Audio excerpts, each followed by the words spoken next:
उत्तर प्रदेश का देश का सबसे बड़ा उपचुनाव होने जा रहा है। मैं तो अपने तमाम जर्नलिस्ट साथियों से अपील करूंगा कि ऐसा चुनाव जरूर देखने जाएं आप। और सच्चाई तो यह है कि मिल्कीपुर में भी इनके पैर उखड़ते हुए नजर आ रहे हैं। और हम आपसे पहले भी निवेदन कर चुके हैं कि हमारे समीकरण की चर्चा ज्यादा मत करना आप लोग। अगर प्रेस के लोगों ने ज्यादा चर्चा कर दी हमारे पक्ष में तो सरकार वर्दीधारी लोगों को आगे कर देगी। सवाल यह है कि अयोध्या में वर्ल्ड क्लास सिटी बने और बीजेपी के लोग ये तो कहते थे वेटिकन सिटी बनाएंगे, हम उससे बेहतर सिटी बनाएंगे। अरे बीजेपी वालों जरा गूगल करके तो देखो वेटिकन सिटी दिखती कैसी है। अगर उसके हिसाब से अगर तुमने 1 इंच भी बनाया हो अयोध्या में कहीं तो बता दो हमें आप। उन गरीबों को आप मार रहे हो, किसानों की जमीन छीन रहे हो जिनका जीवन यापन सदियों से वहीं होता आया है। इन्हें भगवान प्रभु श्री राम भी छोड़ेंगे नहीं, इनके खिलाफ भी भगवान श्री राम जी कुछ न कुछ करेंगे जो गरीबों को दुख दे रहे हैं।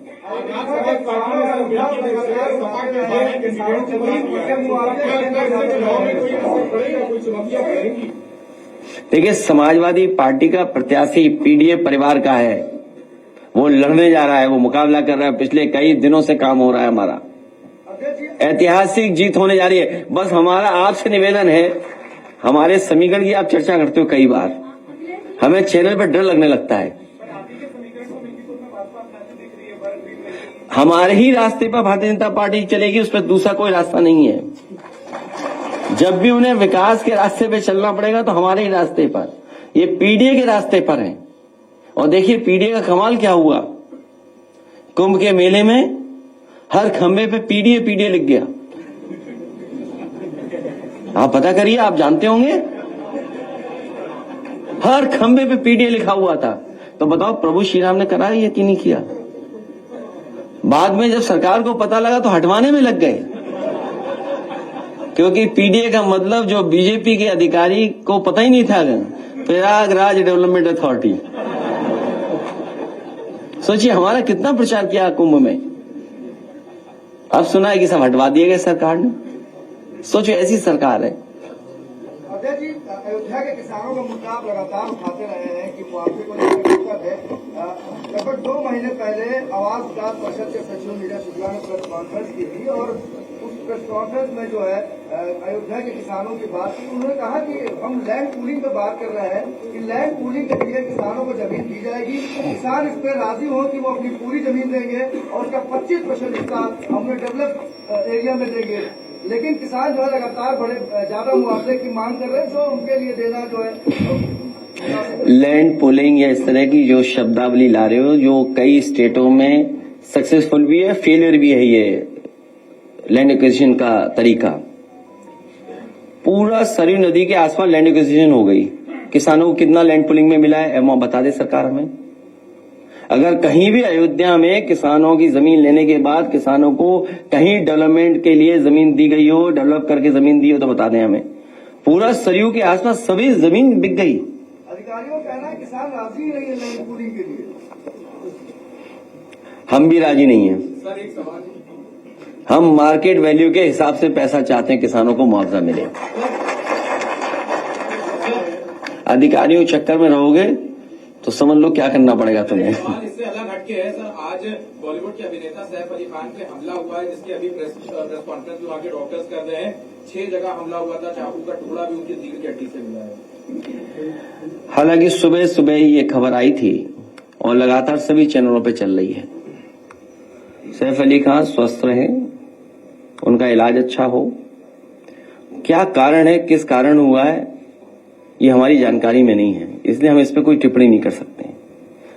लेकिन इस तरह की घटना किसी बड़े व्यक्ति के साथ न हो।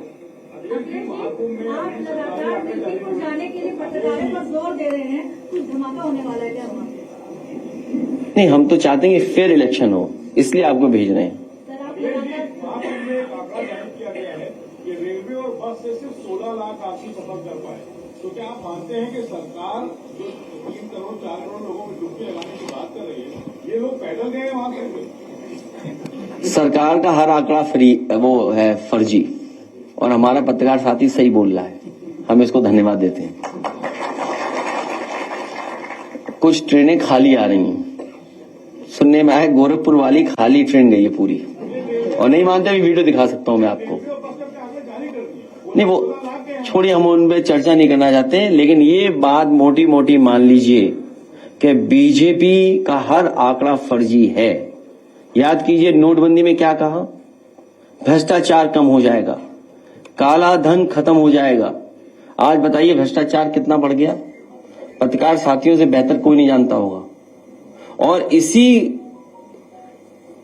नोटबंदी के बाद जीएसटी आ गया, जीएसटी से बताओ व्यापारियों का नुकसान हुआ कि नहीं हुआ, व्यापारी बर्बाद हो गया।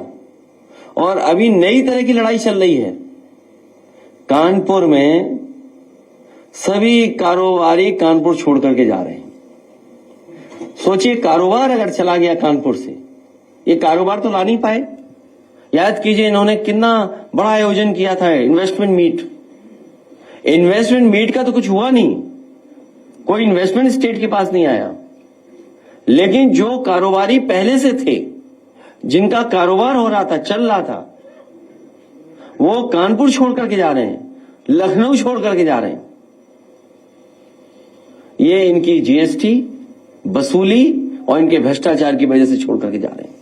जब ये खबरें और लोग जानेंगे तो जो उत्तर प्रदेश में इन्वेस्टमेंट करना भी चाहते थे, वो इस तरह की लूट और बेईमानी के बाद कोई भी यहां पर इन्वेस्ट करने नहीं आ रहा है। और सोचिए झगड़ा क्या है, झगड़ा पता नहीं क्या है। अभी गोरखपुर में एक उद्योगपति जो भारतीय जनता पार्टी के समर्थक थे बहुत, उनका छापा पड़ा, 600 करोड़ की टैक्स चोरी का सवाल उठाए, 200 करोड़ बढ़ा देते हैं। इसी तरह कानपुर वाले जानते होंगे, भारतीय जनता पार्टी के बहुत बड़े समर्थक, उनके यहां भी छापा पड़ा। तो ये बात मैं इसलिए कह रहा हूं कि भारतीय जनता पार्टी के लोग भी अब जान गए हैं कि भारतीय जनता पार्टी उनकी भी सगी नहीं बची है। भाजपा नेता को पुलिस ने ट्वीट कर विरोध कर दिया, वो मैंने ट्वीट कर दिया, वो एसटीएफ का सवाल है। सर, नई दिल्ली में भाजपा के विधानसभा प्रत्याशी हैं प्रवेश वर्मा, झूठे भाषण मतदाताओं को। मैं कुछ नहीं कहूंगा उस पर। गाजीपुर में 6 मंत्रियों के साथ बीजेपी के, बाकी क्यों छोड़ गए, इन्हें भी ले जाओ।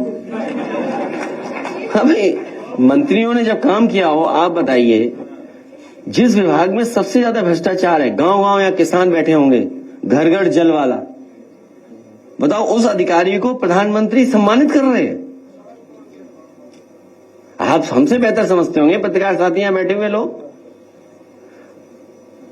मंत्री नहीं बन पाया एक, जिस व्यक्ति को मंत्री बनना था नहीं मंत्री बना पाए, दूसरे को मंत्री बनाया गया।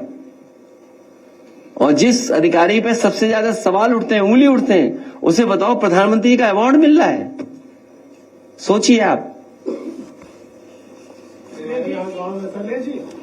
4 बार मुख्यमंत्री जा चुके हैं दिल्ली को, आप कब जाएंगे? और हमारी तैयारी हो रही है। सर दिल्ली चुनाव प्रचार के लिए कब जाएंगे सर आप? चुनाव आने सामने की लड़ाई हो रही है, लेकिन दिल्ली में आपकी क्या भूमिका रहेगी? जागरण से सपोर्ट है या फिर चुनाव में प्रचार करते आप सबको दिखाई पड़ेगा? समाजवादी पार्टी का आप पार्टी को समर्थन है, इसका मतलब ये नहीं कि हम कांग्रेस के विरोध में खड़े हैं। जो हमारी रणनीति थी, जिस रणनीति के सहारे हम लोग काम कर रहे हैं, वो रणनीति यही बताती है कि आप ही पार्टी जो संघर्ष में है, और जिस मसले को लेकर के जहां से शुरुआत इंडिया गठबंधन हुआ है कि रीजनल पार्टी जो जहां मजबूत है उसके साथ खड़ा होगा।